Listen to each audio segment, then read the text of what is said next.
Unveiled Brazil, where the truth shines bright.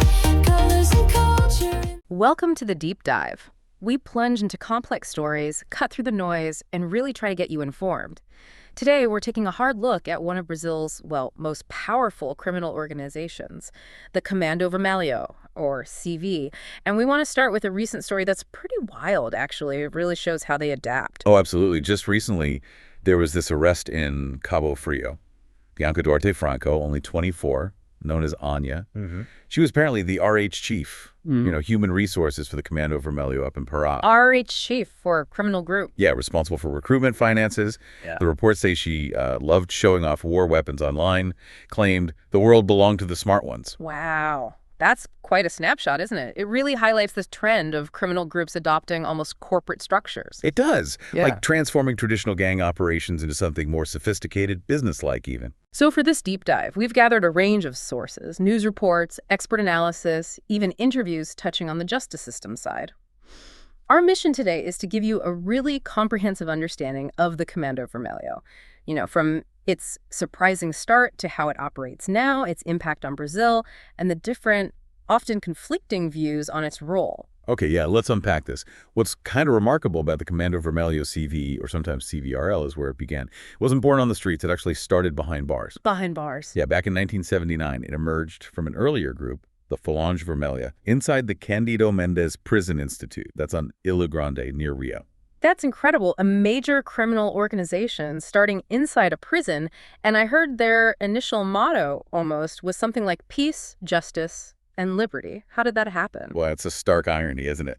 That phrase came from this initial mix inside the prison. You had common criminals, but also political prisoners. And apparently the political prisoners influenced the others with, organizational idea structure. Interesting. And who were the key figures early on? Some of the founders mentioned are Lins da Silva Lima, they called him the professor, and Rogério Langruber. But over the years, many others became notorious after being arrested, sort of rising through the ranks inside or maintaining control from there. Names you might recognize, like Fernandinho Beiramar, Marcinho VP, Elias Maluco, Fabiano Atanasio, or FB. Right, those names are very well known. You mentioned this sort of brazen confidence earlier, and this origin story almost feeds into that. How does that play into their structure? I've heard it's not like a pyramid with one guy at the very top.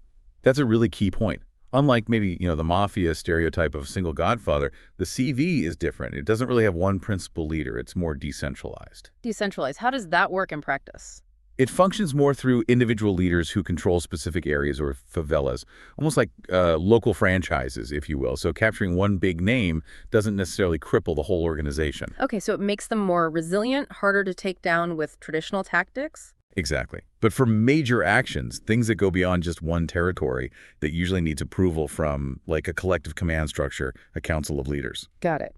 So this fragmented structure means they're not easily dismantled. That's a big insight into their staying power. So from these prison origins, how did they grow into this huge criminal enterprise? What's their main business? Well, their activities are pretty diverse, but it all comes down to profit and control.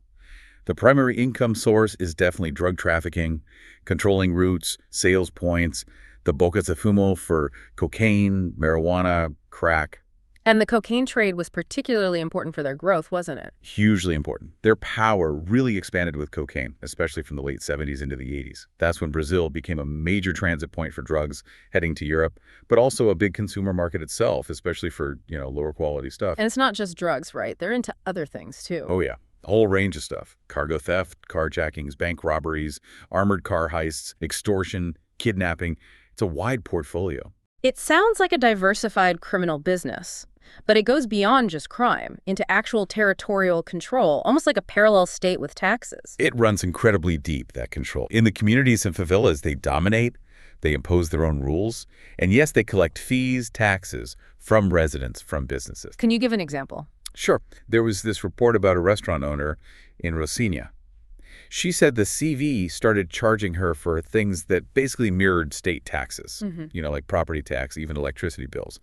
And get this, she actually calculated she was saving about $4,000 a month operating under the CV compared to the official system. Saving money by paying criminals, that's astounding. It's a whole alternative economic system. Exactly. It's not just protection money. It's replacing state functions in a way. And we saw that recent police raid on that transport app, Rotax Mobile in Villa Kennedy. Right, the clandestine app.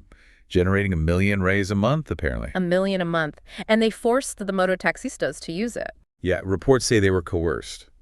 And residents had no other options because the CV blocked other apps like Uber Moto or 99 Moto from operating there. Unbelievable. And I read they even charge for internet access in some places. There were reports of that too, which makes some sources ask, where's Anatel?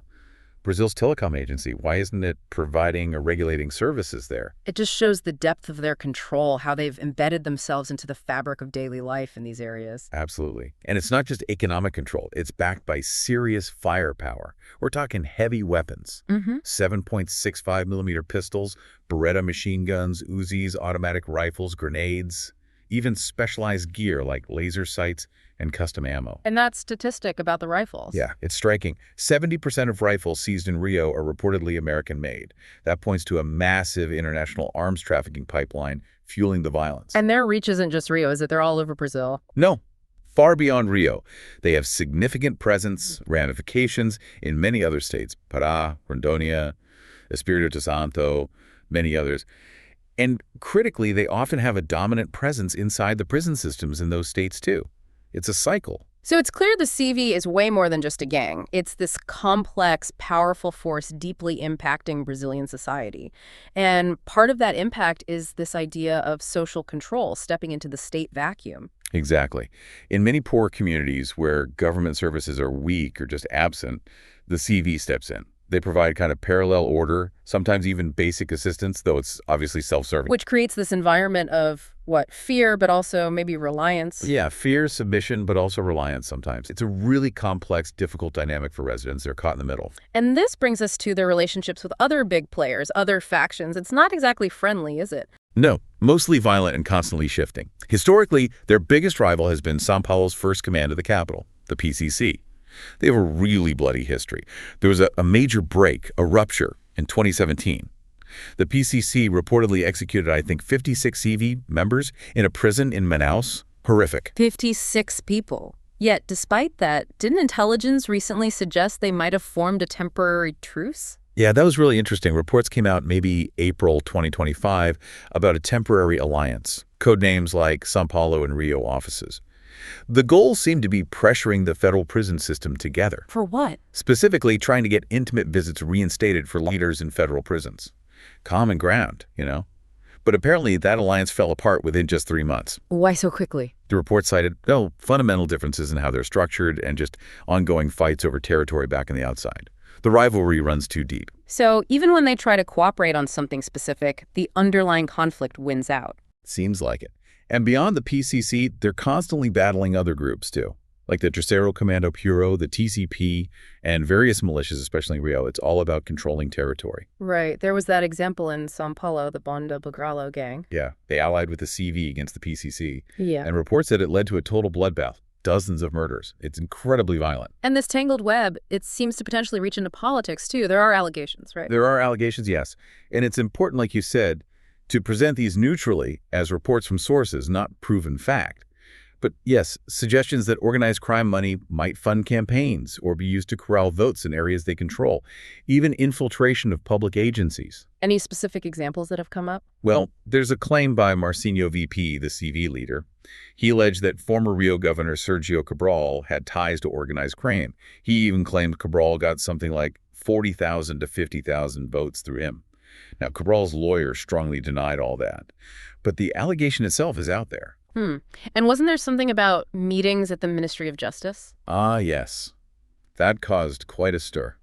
Luciane Barbosa, she was identified in reports as the First Lady of the Comando Vermelho in Amazonas, allegedly involved in money laundering.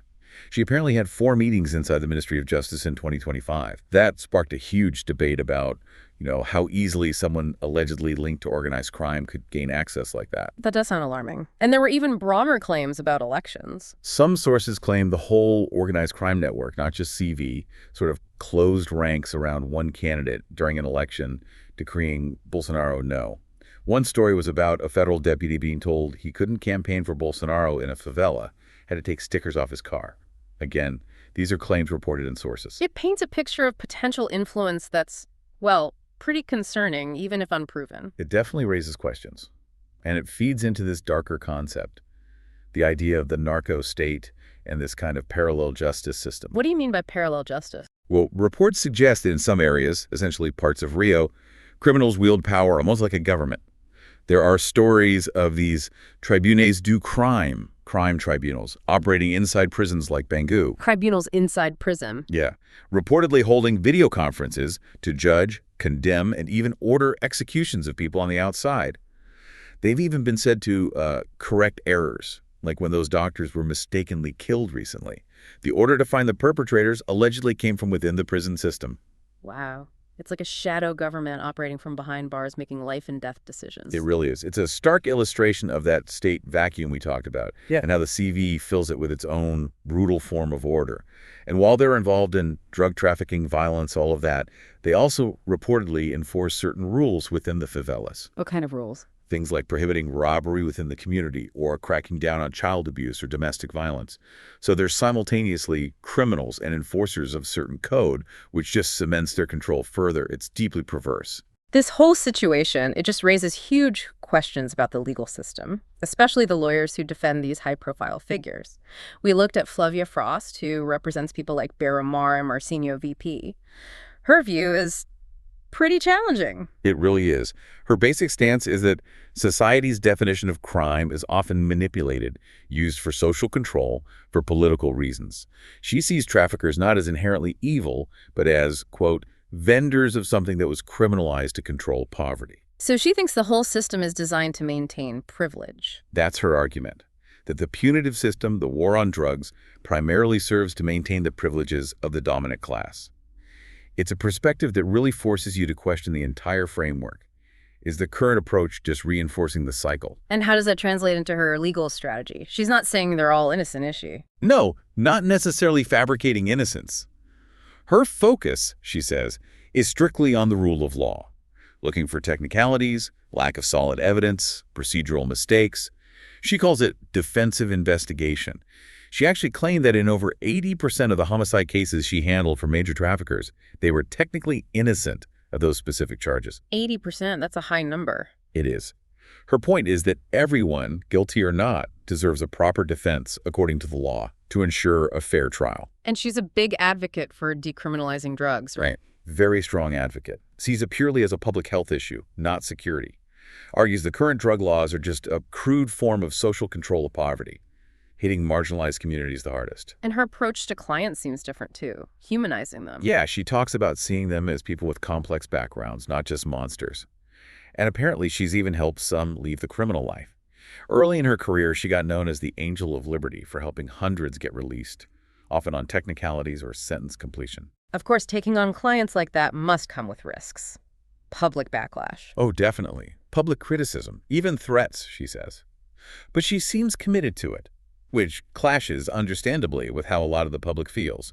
Many see defending these figures as, contributing to impunity. It's a huge tension, the right to defense versus the feeling that justice isn't being served. And it gets even murkier with those intelligence reports suggesting some lawyers might be actively coordinating between factions like PCC and CV. Yeah, that adds another layer. Reports suggesting lawyers help them pursue common goals within the legal system, like those prison visit demands. And even some lawyers apparently openly identifying with the CV, talking about getting rich, implying the faction controls things. It's ethically very complex. Definitely. And all this ties into the CV's ongoing operations and challenges today. Let's circle back to Bianca Duarte Franco, Anya, the RH chief. Right. Her arrest really highlights how the organization evolves. She's only 24, handling recruitment, finances for a region.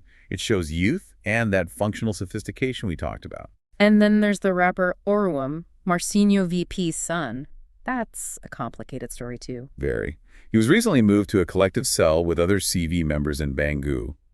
He faces some serious charges, 7 crimes alleged, including trafficking, attempted homicide.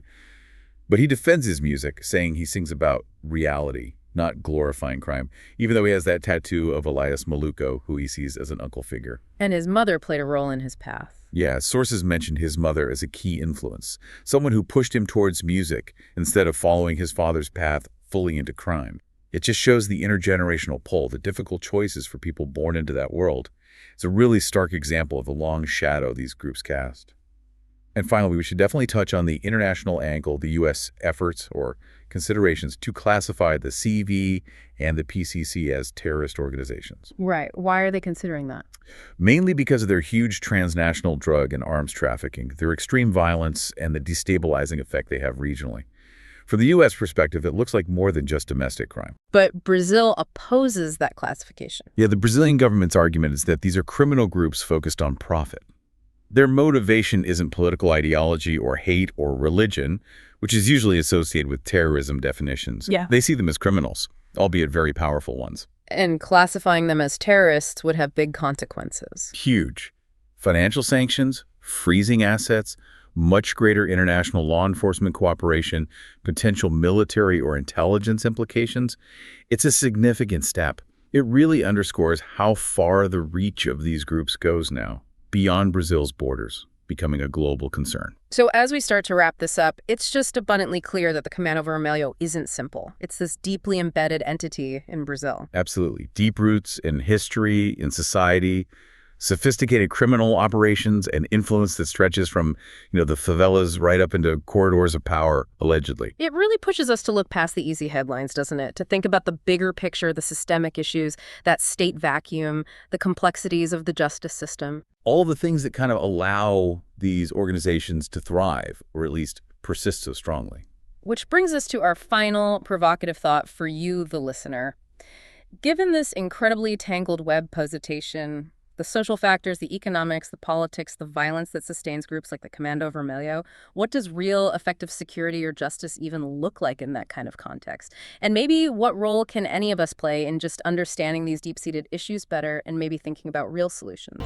Unveiled Brazil.